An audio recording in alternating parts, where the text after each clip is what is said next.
की videos miss कर दी है या फिर पुराने चैप्टर्स की वीडियोस मिस कर दी है तो वो वापस चैनल पे जाएं। आपके लिए प्लेलिस्ट बहुत ही क्रोनोलॉजिकल ऑर्डर में मैंने बना रखी है, बिना किसी डिफिकल्टी के आप आराम से देख सकते हैं वीडियोस और वापस हमें यहाँ मिल सकते हैं। जितने भी लोगों ने मेरा चैनल सब्सक्राइब नहीं किया है वो जरूर मेरा चैनल सब्सक्राइब करें, जिससे कि आप कोई भी लेटेस्ट अपडेट या न्यूज मिस ना करें। आज की वीडियो शुरू करते हैं। प्लानिंग का मतलब ये था कि गैप होता है कि कहां हम हैं और कहां हम जाना चाहते हैं, यानी कि हमारे फ्यूचर और प्रेजेंट के बीच में जो ब्रिज है उसका ये गैप, उस गैप को ये सीख करता था, जिसे कि ये बताता था कि गैप पूरी तरीके से बढ़ पाए, मतलब हम यहाँ से यहाँ पहुंच पाए।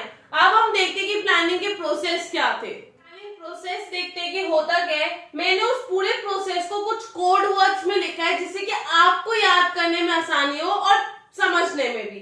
सेट, डाई, FDI, यानी कि सेट करो, मर जाओ, और FDI जो मर्जी समझ लो, मतलब बस ये है कि आपके लिए इजी हो जाएगा समझना, इन 3 चीजों को याद करना है।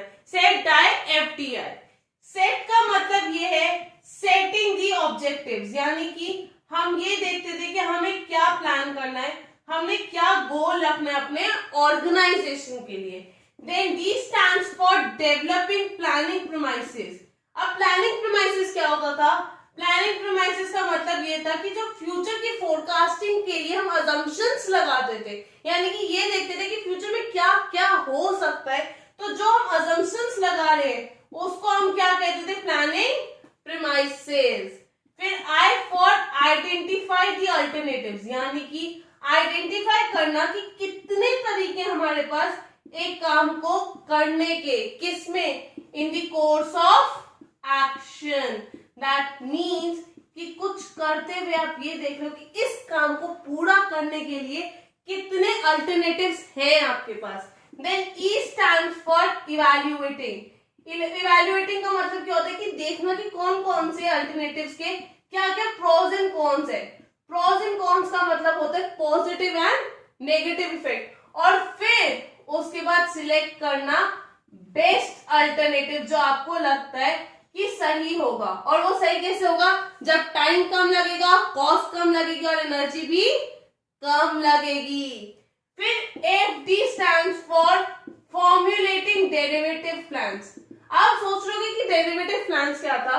डेरिवेटिव प्लान्स का मतलब ये था कि छोटे छोटे प्लान्स बनाए जाते हैं इस ऑब्जेक्टिव को पूरा करने के लिए। And last I stands for implementing those plans, यानी कि अब हमने जितनी प्लानिंग कर ली है, सब कुछ कर लिया है, अब हम उसको कोर्स ऑफ एक्शन में लेके आएंगे, यानी कि अब हम उसको एग्जीक्यूट करेंगे। ये था हमारा प्लानिंग प्रोसेस। अब हम देखते हैं कि हमारे फीचर्स क्या थे प्लानिंग के, इंपॉर्टेंस क्या थी, लिमिटेशंस क्या थी, और टाइप्स ऑफ प्लान कितने कितने थे। जल्दी से रिकॉल कर लेते हैं, रिवीजन वीडियो भी खत्म करते शॉर्ट में। अब हम देख लेते हैं फीचर्स ऑफ प्लानिंग। क्या क्या फीचर थे? FFCCPM। F stands for futuristic. हमें पता है कि हमारी जो प्लानिंग होती है वो फ्यूचर के बारे में सोच के ही होती है, तो क्या है planning? Futuristic. Then F stands for focuses on achieving objectives। That means कि हम प्लानिंग करते क्यों है? ऑब्जेक्टिव्स बनाते हैं उनको अचीव करने के लिए, ऑब्वियस है बहुत, तो वो फोकस भी इसी चीज पे करते हैं कि हम अपने ऑब्जेक्टिव्स अचीव कर पाए। Then C stand for continuous. जब मैनेजमेंट ही कंटिन्यूअस प्रोसेस है तो ऑब्वियस सी बात है उसके फंक्शंस भी तो कंटिन्यूअस प्रोसेस होंगे, तो planning is continuous. Then C stand for choice. Choice जो उसको मिलती है अलग अलग अल्टरनेटिव्स को देखने की। Then when he has to decide the best alternative, उसको क्या कहते हैं हम? Decision making. तो क्या हुआ? Choice and decision making. Then P stands for pervasive, that it is needed everywhere, every time, हमेशा, at all levels, 24 hours 7 इनको सर्विस देनी पड़ती है। शॉर्टली M का मतलब होता है मेंटल एक्सरसाइज, यानी कि जिनका दिमाग नहीं चलता है भाई, घोड़े दुराओ, प्लान तभी कर पाओगे आप। मेंटली आपको यू शुड बी फिट अगर आपको प्लान बनाना है। That is known as mental exercise. अब हम पढ़ते हैं importance of planning. Importance of planning, drop the standard. D stands for facilitates decision making, यानी कि ये हेल्प करता है कि डिसीजन कैसे लिया जाए। आपको पता है कि आपको इस ऑब्जेक्टिव को मद्देनजर रखते हुए, यानी कि इस ऑब्जेक्टिव को ध्यान में रखते हुए आपको डिसीजन लेना है। तो वो हेल्प करता है कि कैसे कैसे आप डिसीजन ले सकते हैं। R stands for reduces the risk of uncertainty. Uncertainty का मतलब क्या है कि यार फ्यूचर में कुछ भी हो सकता है, हमें नहीं पता, लेकिन उसी फ्यूचर का सोच के आपने असम्पशंस भी तो बनाए हैं। अगर वो असम्पशंस बाय चांस सही हो गए तो आपके लिए कितना बेनिफिशियल होगा। तो वही है, कहीं ना कहीं अनसर्टेनिटी का रिस्क थोड़ा सा कम हो जाता है। फिर O stands for reduces the overlapping. Overlapping का मतलब एक के ऊपर एक, एंड वेस्टफुल एक्टिविटीज। इसका मतलब ये होता है कि अब अगर दो चीजों, एक चीज का काम हम दो पार्ट्स में कर रहे हैं, हम दो जगह रिसोर्सेज भी दे रहे हैं, तो हम भी बेवकूफ है ना।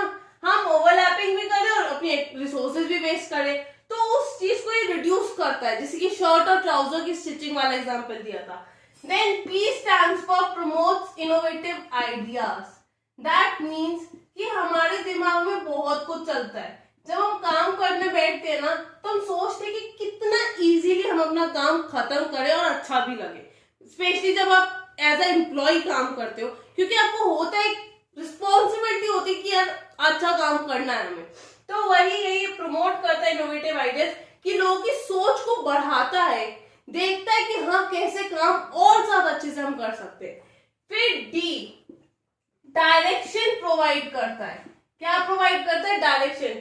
आपको पता है आपका ऑब्जेक्टिव क्या है, आप उस ऑब्जेक्टिव को पूरा करने के लिए आपको ये भी पता है कि आप क्या क्या कर सकते हो और क्या तरीका हमने चूज किया है। तो अब बस वो डायरेक्शन प्रोवाइड करता है कि भाई जल्दी से इंप्लीमेंट करना शुरू करो और ऑब्जेक्टिव अचीव करो। स्टैंडर्ड जो पूरा एक वर्ड है, इसका मतलब ये है कि बेसिस प्रोवाइड करता है, यानी कि स्टैंडर्ड प्रोवाइड करता है किस लिए? कंट्रोलिंग के लिए। अगर आपको याद हो, मैंने मैनेजमेंट चैप्टर में कहा था कि एक स्टैंडर्ड हम डिसाइड करते हैं और उस एक्चुअल परफॉर्मेंस के साथ उसको कंपेयर करते हैं, उसी को तो कंट्रोलिंग कहते हैं। तो वही स्टैंडर्ड कौन प्रोवाइड करता है? कंट्रोलिंग को प्लानिंग प्रोवाइड करती है। और वो स्टैंडर्ड होता कौन है? यही ऑब्जेक्टिव होता है। अब हम देखते हैं लिमिटेशंस क्या थे प्लानिंग के। अब लिमिटेशंस ऑफ प्लानिंग देख लेते हैं। आप लोग सोच रहे होंगे कि यार मैम ने कोडवर्ड क्यों नहीं लिखा इसका। एक्चुअली मैं बताती हूँ, उसका रीजन ये, मैंने सोचा कि अगर एक चैप्टर के इतने सारे कोडवर्ड्स मिल जाएंगे आपको, तो आप कंफ्यूज हो जाओगे कि कौन सा कोडवर्ड भाई किसका था। जैसे कि प्लानिंग प्रोसेस का था सेट डाई FDI, फिर आपके इंपॉर्टेंस का था ड्रॉप दी स्टैंडर्ड, फीचर्स का अलग FFC CPM। तो मैंने सोचा कि एक टॉपिक या दो टॉपिक ऐसा रख लेते जिसको आप नॉर्मली रिवाइज कर सको। लेकिन जब आप रिवीजन करने बैठोगे, ये वीडियो देख रहे होगे, बुक लेकर या नोटबुक जो भी हो, पेन में नोट डाउन कर लेना कि किस टॉपिक का क्या कोड है, जिससे कि एग्जाम तक आपको वैसे ही याद रहे। अब इम्प्लीमेंटेशन ऑफ प्लानिंग से स्टार्ट करते हैं। पहला लिमिटेशन था कि रिजिडिटी होती है, यानी कि एक बाउंडेशन में आप बाउंड होते हो, आप इजीली चेंजेस नहीं ला सकते अपने चेंजेस के अकॉर्डिंग। फिर दूसरा था कि क्रिएटिविटी रिड्यूस करता है, यानी कि आपके जो टॉप मैनेजमेंट ने आपको बोल दिया वही आपको करना पड़ेगा उसी ढंग से। आप अपना दिमाग यूज नहीं कर सकते। क्यों? क्योंकि आपका मैनेजर या आपका हेड नहीं अलाउ करता। अब अगला क्या था? Time consuming process. ऑब्वियस है कि जब आपका ऑब्जेक्टिव है इतना बड़ा कि आपको 20% प्रॉफिट इंक्रीज करना है, आपको लगता है कि आप इजीली एक महीने में या एक हफ्ते में आप ऐसे प्लान बना लोगे और हो जाएगा, वाओ एक ही झटके में हो गया। नहीं, हमें काफी सारे प्रॉब्लम्स से फेस करने पड़ सकते हैं। हमें प्रॉपर एनवायरनमेंट की स्टडी भी करनी होती है, तो ज्यादा टाइम लग जाता है। फिर अगला था ह्यूज कॉस्ट। अब ह्यूज कॉस्ट का मतलब क्या है कि इस प्लानिंग को करने के लिए, उस डिस्कशंस को करने के लिए आप जो मीटिंग्स रख रहे हो, उस मीटिंग में जो खर्चे हो रहे हैं वो क्या इन्वॉल्व करता है, वो भी प्लानिंग की कॉस्ट में ही आता है। फिर अगला है it does not guarantee success, यानी कि आपको 100% सक्सेस प्रोवाइड नहीं करता है। ये इसका मतलब ये कि प्लानिंग अगर आपने कर रखी है, इसका मतलब ये नहीं कि आपको अचीवमेंट मिलेगी नहीं, हो सकता है कि लॉस हो जाए, हो सकता है कि आप अचीव ना कर पाओ, आप उस पोर्शन तक पहुंच गए लेकिन वहां अभी भी मार्क में अभी थोड़ा गैप है।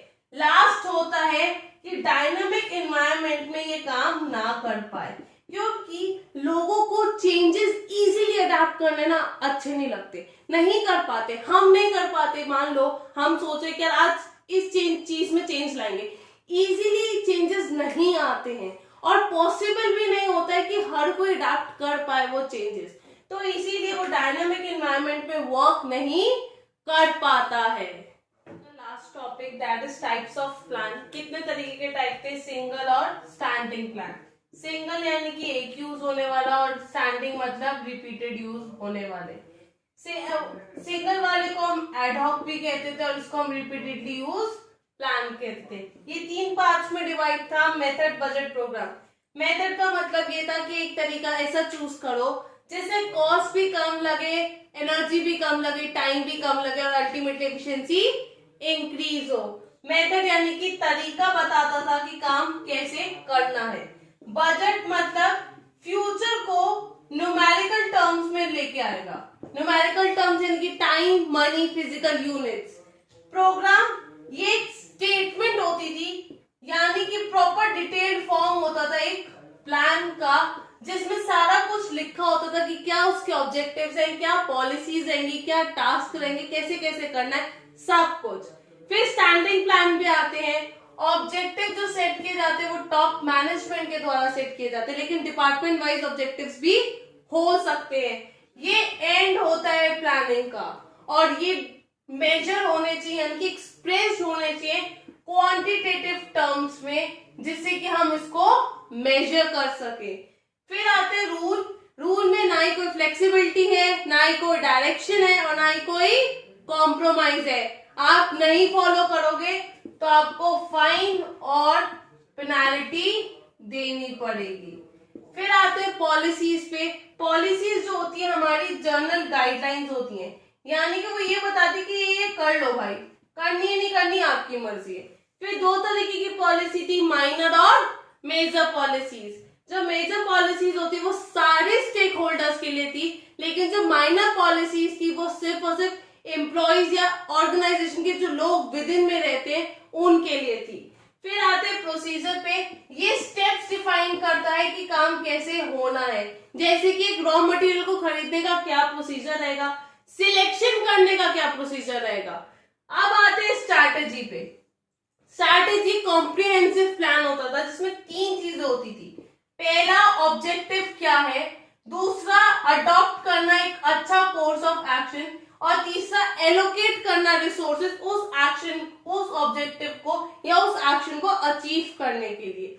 ये हमें बताता था कि क्या स्कोप है बिजनेस का लॉन्ग रन में। तो ये थे हमारे टाइप्स ऑफ प्लान और इसी के साथ हमारी रिवीजन वीडियो खत्म होती है। एक टिप मैं आपको देना चाहती हूँ, वो ये है कि अगर कंट्रोलिंग या कोई भी फंक्शन आता है मैनेजमेंट का, पहली चीज उसके फीचर्स में 2 चीजें आपको हमेशा मिलेंगी। एक आपको क्या मिलेगा, कंटिन्यूअस प्रोसेस, और दूसरा परवेसिव, क्योंकि वही फीचर मैनेजमेंट के होते थे और वो उसके फंक्शंस के भी होंगे, तो ये चीज हमेशा याद रखना। तीसरी चीज आप ये भी कह सकते हो कि ऑब्जेक्टिव अचीव करना उनका मेन एम होगा। दूसरी टिप ये है कि सेट डाई, एफडीआई, एफएफसीसी, पीएम और ड्रॉप दी स्टैंडर्ड, 3 कोड्स दिए थे आपको याद करने के लिए। इसको दिमाग में बिल्कुल फिट कर लेना, कोई भी परेशानी नहीं होगी, एग्जाम के टाइम में बिल्कुल भी नहीं भूलोगे। That's all